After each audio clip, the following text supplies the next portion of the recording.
how not to get confused in between loving yourself and being selfish.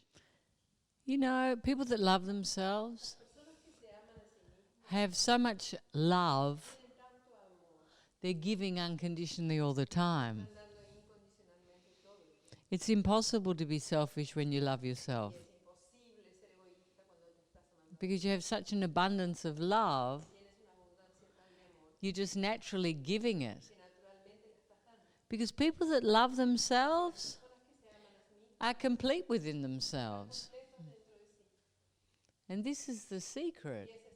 When you become the love, you become the actions of love.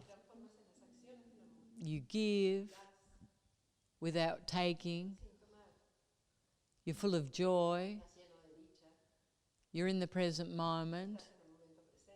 You can perceive the beauty of everything and everyone around you. And so it's the least selfish thing. Loving yourself allows you to love everyone unconditionally.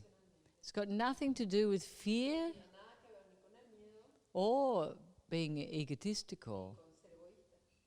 Nothing. It's the opposite. In fact, if everyone in the world loved themselves, all of the problems would leave.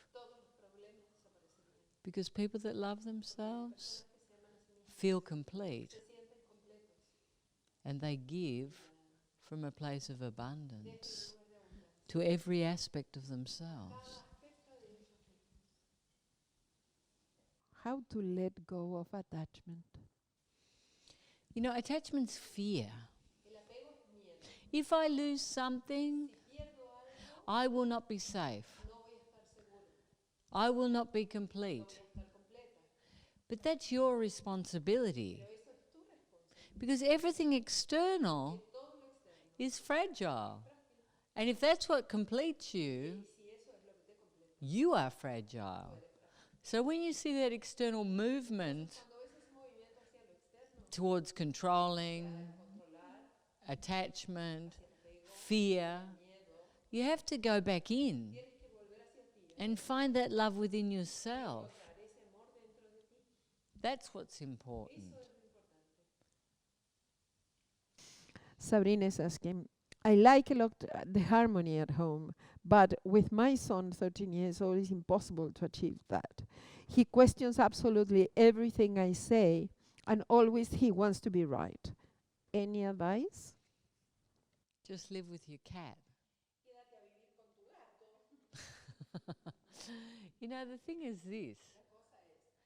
13-year-olds, of course, he's going to mirror you perfectly. He wants to be right. He wants to be sure of himself. He wants to question everything. Teenagers are like that. But that shouldn't take away your harmony. Why does it take away your harmony? Because you want control and you're questioning everything. So the mirror's perfect, no? He's got to that point where just because you're his mother, it doesn't mean he wants to automatically do exactly that you say. He's rebelling. So you need to just surrender. And you stay in harmony. Because you lose your harmony because you want to dominate him. You want to control him. You want to be right because you're the mother. Just let go.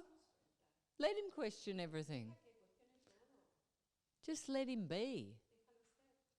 Put your limits and then let go. And see that aspect of yourself. Harmony is within you. Has nothing to do with the outside. So use this rebellious moment to find more peace within you. A place where you don't have to be right all the time. And just keep letting go. And see how unimportant it is. if it's taking away your freedom or your harmony. Alejandra is asking if you can talk about the importance of doing the process of 6 months healing. You know, for me, the 6 months is the greatest thing. Because something that you could spend 10 years achieving, you can achieve in 6 months. You can have an incredible experience of love consciousness. You can feel secure within yourself. You can heal so many aspects of your life, your interpersonal relationships. You can become responsible of who you are instead of always being a victim and blaming the outside. You can take that freedom into the world and elevate consciousness. And what could be greater than that? You give that to your friends, your family, your children, your workmates, your country. We need people that are transformed. We need people that are focused on love. We need people that can inspire other people to focus on love. And you can be one of those people. And within 6 months, you will be one of those people. You'll have the capacity to teach, to be clear, to choose. What a freedom. What a freedom. And then you can give it to other people. And really, we're at a point now where the world's screaming for this.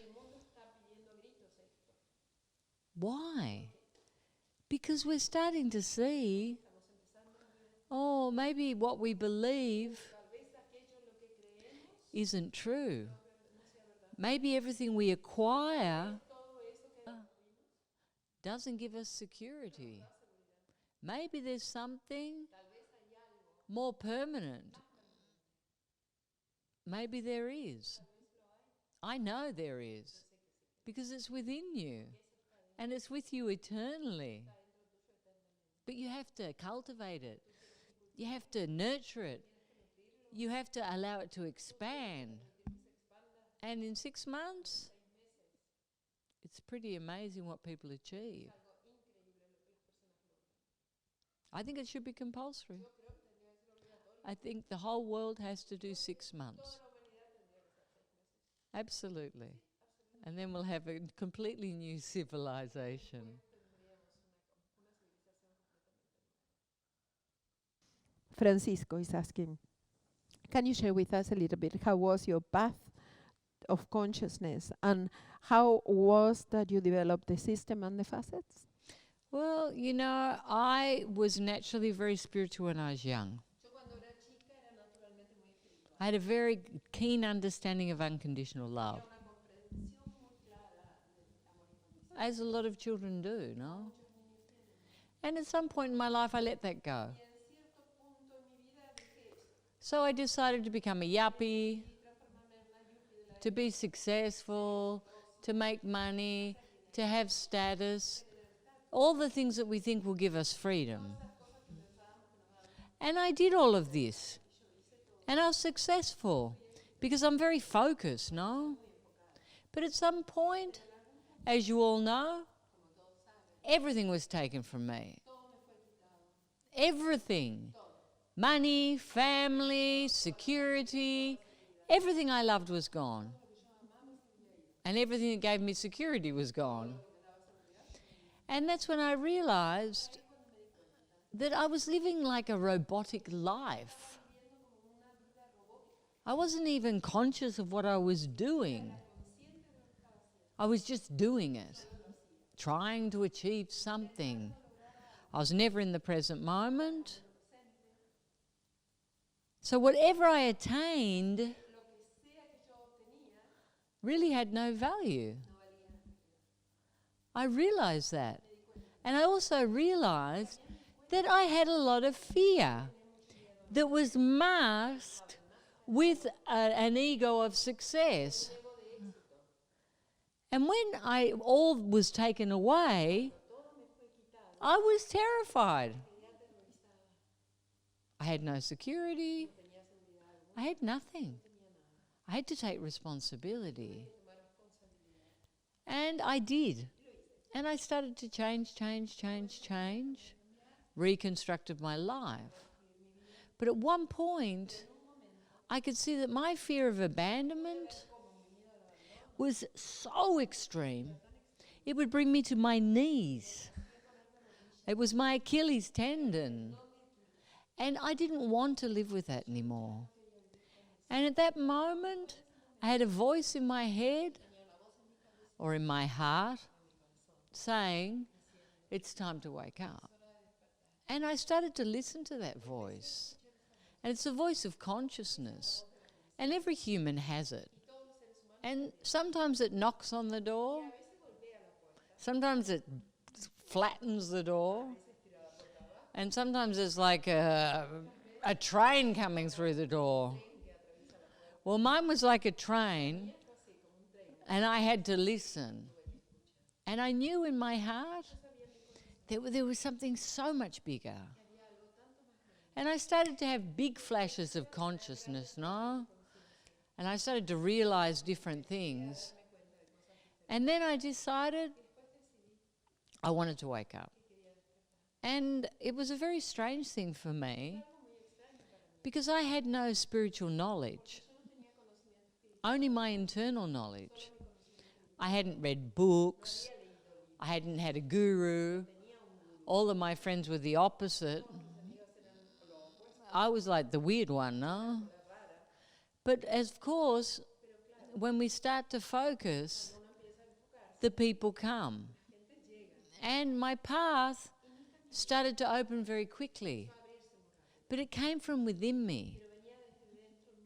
And I was always present, looking for signs, as I used to call it. And so I did many different things.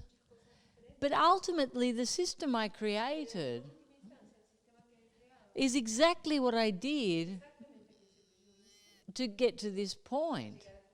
And the facets are my absolute experience. I am the facets. And any enlightened person is the facets. Anyone that's awake has this experience. So it was just a progressional thing. Taking off masks, being vulnerable, being 100% human, loving myself unconditionally, speaking the truth, flowing with life, letting go of attachment, walking through my fears, training myself to be in the present moment, focusing inwards, surrendering. That was a big part of my trip. My innocence and my capacity to surrender. Why could I surrender? Because I was desperate. I didn't want what I had because it wasn't fulfilling me. I wanted something new. I wanted something that was unlimited. So it was like that. And I know a lot of people get to that point. But then you need the courage to walk through the door. You know, consciousness is always knocking. But you have to decide to walk through the door. So why do people not want to walk through the door? Because they don't know what's on the other side. And when you decide to do that, that's when the adventure begins. The first adventure is to know self. People don't know themselves. When you start to go in, you start to see, oh my God, I was so robotic. Everything was a response from a belief system. It had nothing to do with vulnerability. It had nothing to do with me. It's just something I've created. this personality, this ego, these ideas, where did they come from? And you start to see that you're like a program that's been structured or created through the society, through your fears, through your family, through your belief systems. And a lot of those belief systems negate your authenticity. And that's the saddest thing. Because humans fundamentally believe that there's something wrong with them. So they're always trying to pretend that there's something else, that they are someone else. And once we start to let this go, it's such a freedom. Because we start to realize that, yes, love does create me in my perfection. We start to realize that every moment is perfect and magnificent. We start to see the complexities of the human experience, and we start to embrace it without expecting it to look a different way. And ultimately, we come to a place of unity. And isn't that just amazing and beautiful, just to be ourselves? So that was a somewhat short answer to the question. Sonia is asking how to work with the ego so it doesn't hurt so much when it's kicked off. It shouldn't be hurting because it's fake. Why do you hold on to that? Look for authenticity. Make that your goal. You know, don't hold on to something so antique. Look for something new. That's what's important. Take off the shell and find something new. That's what you want. It shouldn't hurt at all. Why? What is an ego? Fear, suffering, false pride. Authenticity is a phenomenon. It's the greatest thing you can be. And just be that.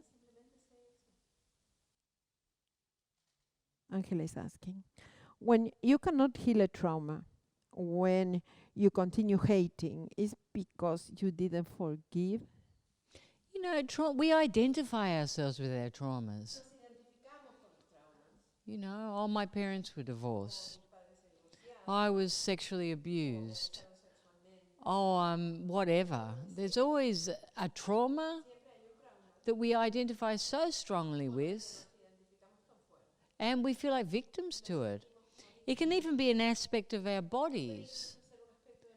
But it's something that happened, and we have to use that to jump higher.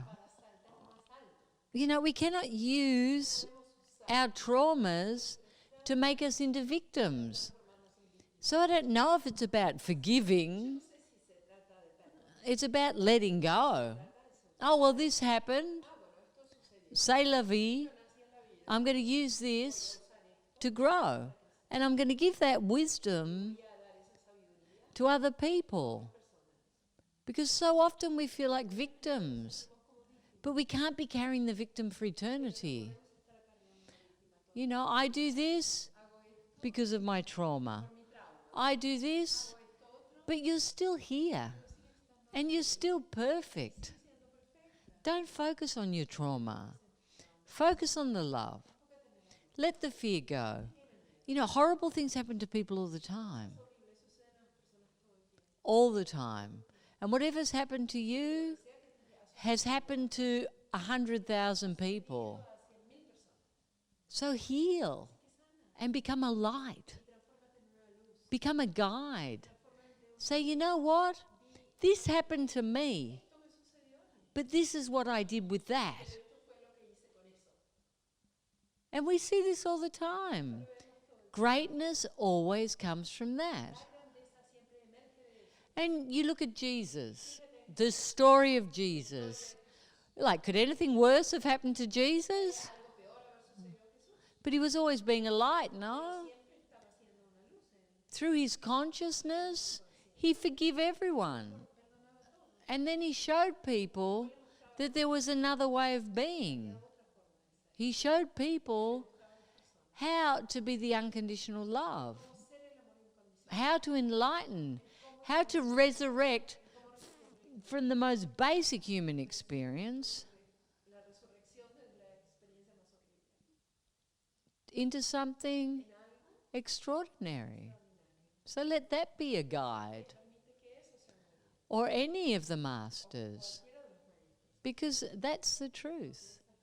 If you keep holding on to resentment, you're the resentment. And that's a prison. Anna is asking, my heart, the only thing that wants is to be expanded in love, but I have so many structures that I feel limited by. Do you think I will be able to let them go? Structures are fragile. If you can see them, just let them go. You know, just open the door and leave the structure behind. You don't have to destroy it. You can just leave it. You know, there's the structure. I don't want that anymore. I'm not interested. Just leave it and start afresh. And it's that simple. You know, that's antiquated. I don't want it anymore. I am choosing to change. But do it from a place of joy. You know, everyone does everything from this place of suffering. Oh, I've got to let go of my programs. I've had them all my life. I've got to let go of my structures. Oh, I've had them all my life. Great. Change. You don't need them anymore. You don't need them. They're heavy. They weigh you down.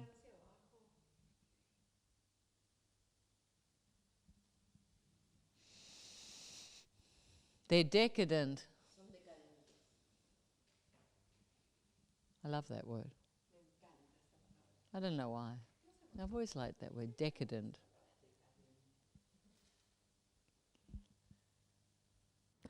What's it? 67. Carmen is saying, I would love to do the 6 months, but I think I'm too old for that. I'm 67. Yeah, you're too old. 67. That's ancient.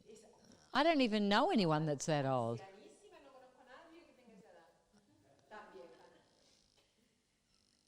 So, but they could come and get the pensioners' discount, no? Yeah, for old people. Are you joking? Annie's 67. Come on, you guys. Half of my team's older than that.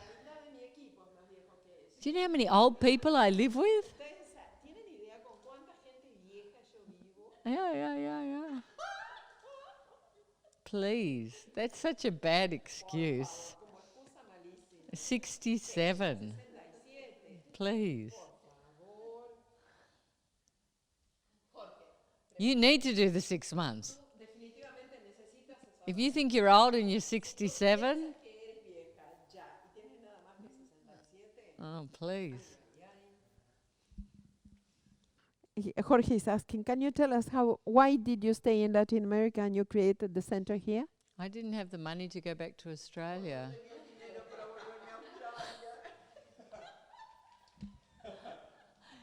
You know, I came here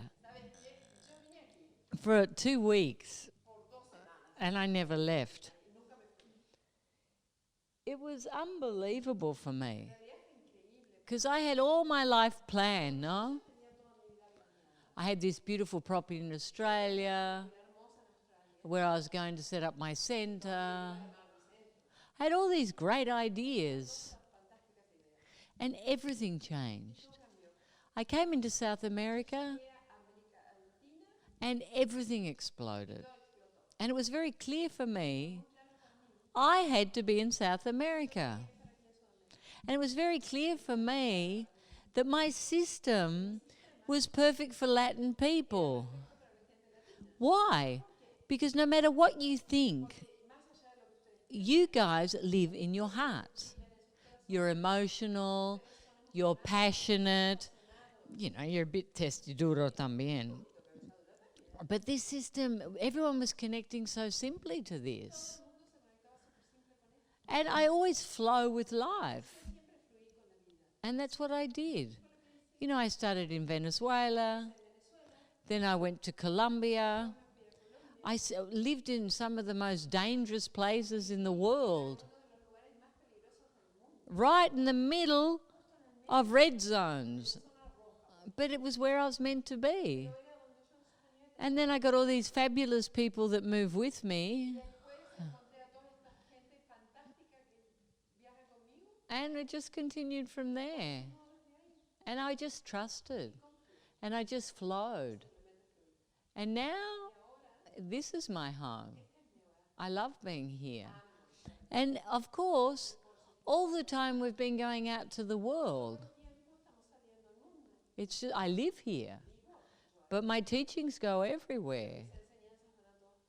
And now that we've got facilitators, it's just unbelievable what's happening.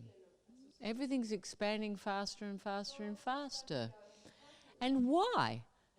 Because this is where I'm meant to be, and this is what we need.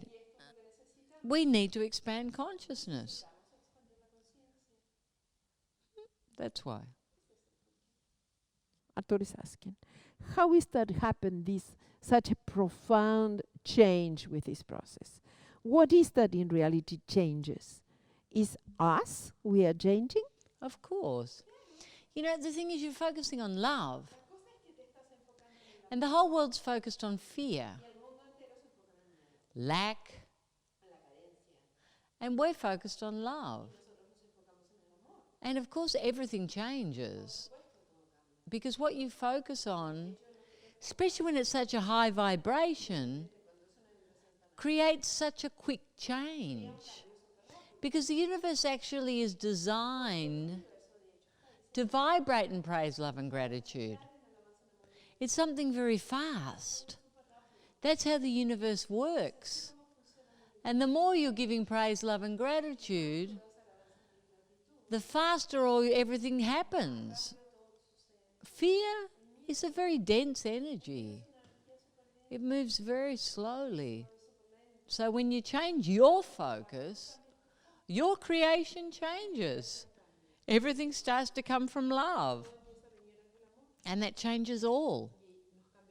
Because you can see clearly. Because until we clean our window of perception, all we can see is ourselves. Our angst, our fears, our prejudices, our judgments, our belief systems, our ideas of what's good and bad. And when we become the love, we start to perceive the perfection within the duality. And we revel in the duality, we enjoy it, but we know there's a union moving through it. And that's the freedom. You become that vibration. You feel yourself in that. When you're living in fear, you're this little unit that surrounds itself with people that agree to make you feel safe. No one challenges your belief systems. You're just there, in your comfort, in your fear, in your protection, in your limitations. But when you become the love, everything's pushing you towards more love. Because there's no belief systems within love. There's just more expansion. And that's the freedom. The duality becomes something you're witnessing, but from love, not from judgment. Victor, tell us, I'm fighting internally all the time. More than thoughts, I have discussions. How to stop this? It's funny, no? It's incredible how powerful our intellects are. And when we put our attention there, this is why we drink. This is why people smoke marijuana. This is why we do anything but be with ourselves. Because this is driving us crazy. Why does it drive us crazy? Because it has these incredible discussions about what's wrong. Now, when we live here, by using the facets, it starts to get quieter. It starts to be still. It starts to witness. There's no fear of doing it wrong. There just is. I'm here now, in this moment. Because doing it wrong is always dependent on external opinion. So you're outside of yourself. But when you're inside yourself, you're doing it for you. And this is love. I do this for me, to be the best of me, for me, because I want to be that. And the suffering stops. Looking for approval feeds the victim, because it's always based in two sides. I feel good, I'm approved. I feel bad, I did it wrong. It's simple. If I'm here now, I'm in freedom. It's hard, Ernesto is saying, it's hard for me not to rationalize everything, but how do I change it? I just told you. You just have to stop. You can stop. Everything becomes so complicated, no? And it doesn't have to be. Start to laugh. Do stupid things. Stop being so serious. Stop worrying. Life isn't for that. It's just to enjoy. Come back to the moment. You know, it's in your hands. Just keep surrendering to the moment. Use the facets, even if you don't believe them. And see this place where everything negative, you believe. But anything positive or wonderful, you're suspicious. Love creates me in my perfection. I don't think so. What's love? And what's perfection? And who's creating what?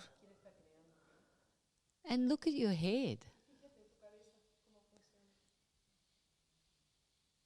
Stop being violent. And just be. Ines is saying, if happiness, peace, and love are an inner experience, means that it doesn't matter with who we are or where we are always going to experience happiness, love, and peace. Sure. And that's the focus. You have to expand that. But you've got to let go of the ideas of how that looks. It's an underlying experience. that's always there. You still have your human experience on top. But that security, that peace, that love, it's that anchor that's holding the boat firm in the ocean. It doesn't matter what's happening on the surface. Because obviously, life is forever changing. Doesn't mean you won't be sad. Doesn't mean you won't be angry. But what it does mean is that anchor, that which is real, is always there, holding you, sustaining you, nurturing you. That's what it is. Analia is asking, what do I do with my partner? Doesn't want to grow and doesn't want to listen to anything. He shuts down. Oh, it doesn't matter. What do you do with you? You can't do anything with him. Stop focusing on him. Why do I need him to change? So that I'll be happy. So just be happy. You know, this is like the ultimate challenge, no? You know, I'm doing everything to be happy. I'm watching myself. I'm evolving. I'm experiencing something new. And my partner is mirroring the exact opposite. What can you do? Not be affected. That's your challenge. You don't have to worry about him or her or whatever, or the 13-year-old child. Because you cannot change anyone. You cannot change anyone. The only person you can change is you. And this is an absolute truth.